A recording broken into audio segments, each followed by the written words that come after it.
స్వభావం మాది. ఈ పనికిమాలిన కొడుకులు ఉన్నారే, ఈ లలిత్ కుమార్ గాడు, కరుణాకర్ గాడు, రాధా మనోహర్ దాస్ గాడు, వీళ్ళకి నచ్చదు ఇది. ఈయన ఇప్పుడు చెప్పారే, ఒకరి మతాన్ని ఒకరు దూషించుకుంటే వాళ్ళకు శిక్షించేలాగా, కఠినంగా శిక్షించేలాగా ఒక చట్టాన్ని పాస్ చేస్తామని చెప్పారు, ఒక బిల్ పాస్ చేస్తామని చెప్పారు. ఇది క్రైస్తవ సహోదరి సహోదరులకి, ముస్లిం సహోదరి సహోదరులకి, హైందవులకు కూడా చాలా మటుకు నచ్చుతుంది. కానీ ఈ ముగ్గురున్నరే మన ఆంధ్ర తెలంగాణకు పట్టినటువంటి చీడ పురుగులు, లలిత్ గాడు, కరుణాకర్ గాడు, రాధా మనోహర్ దాస్, ఈ ముగ్గురు యదవనా కొడుకులకు నచ్చదు ఇది. వీళ్ళకి నచ్చదు ఇది. ఎందుకు? రాబడి ఆగిపోద్ది కదా, ధనం ఆగిపోద్ది కదా, ఇక సపోర్ట్ చేసే వాళ్ళు ఆగిపోతారు కదా. ఇక వీళ్ళ ఛానల్లో, యూట్యూబ్ ఛానల్స్ రెవెన్యూ ఉండదు కదా. ఎందుకంటే నిత్యము క్రైస్తవుల మీద పడి మాట్లాడకపోతే వీళ్ళకి రెవెన్యూ రాదు వీళ్ళ యూట్యూబ్ ఛానల్స్లో. ఇప్పుడు రేవంత్ రెడ్డి గారు ఈ చట్టాన్ని తీసుకొని వస్తా అంటున్నారు తెలంగాణలో. మరి ఈ చట్టం వస్తే మీ బతుకులేంట్రా? అడుక్కొని బతుకుతారా? లేదంటే చార్మినార్ దగ్గర మట్టి గాజులు ఏమన్నా అమ్ముకొని బతుకుతారా?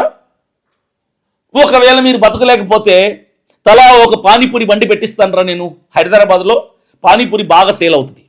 కరుణాకర్ గారికి ఒక పానీపూరి బండి, లలిత్ గారికి ఒక పానీపూరి బండి, రాధా మనోహర్ దాస్ గారికి ఒక పానీపూరి బండి. ఎందుకంటే ఈ చట్టం వచ్చిన తర్వాత ఇక మీరు క్రైస్తవులు తిట్టలేరు కదా.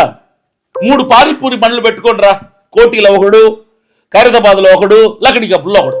పానీపూరి బండ్లు పెట్టుకుని బతికండమ్మా, నేను స్పాన్సర్ చేస్తా, నీకు ఆ ఇన్కమ్ నేను ఇస్తా, ఇన్వెస్ట్ చేసుకోవాల్సిన ఆ డబ్బుని నేను ఇస్తా. ఇంకా మీకు అది తప్ప వేరే బతుకులేదు రోయ్. ఎందుకంటే క్రైస్తవులు తిట్టకపోతే మీకు బతుకులు లేవు. ఈ చట్టం వచ్చాక మీరు మాట్లాడలేరు, ఇక తిట్టలేరు, ఇక నోటికి తాళం వేసుకోవాల్సిందేరా యాదవ సన్నాసులారా. ఇక మా క్రైస్తవులు అంటారా, మా క్రైస్తవ సమాజం అంతటి కలిపి ఒకరో ఇద్దరో ఉన్నారు. అది మీ హైందవ గ్రంథాల గురించి మాట్లాడే వాళ్ళు, మీ దేవుళ్ళ గురించి మాట్లాడారు. మా వాళ్ళు రెడీ ఆపేసుకోవడానికి. ఈ చట్టం ఏపీలో కూడా రావాలి.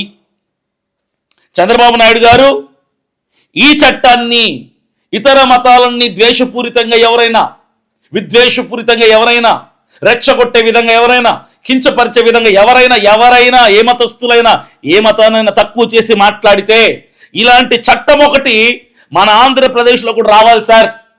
ఈ చట్టం రావాలి సార్. ఈ చట్టం వస్తే అటు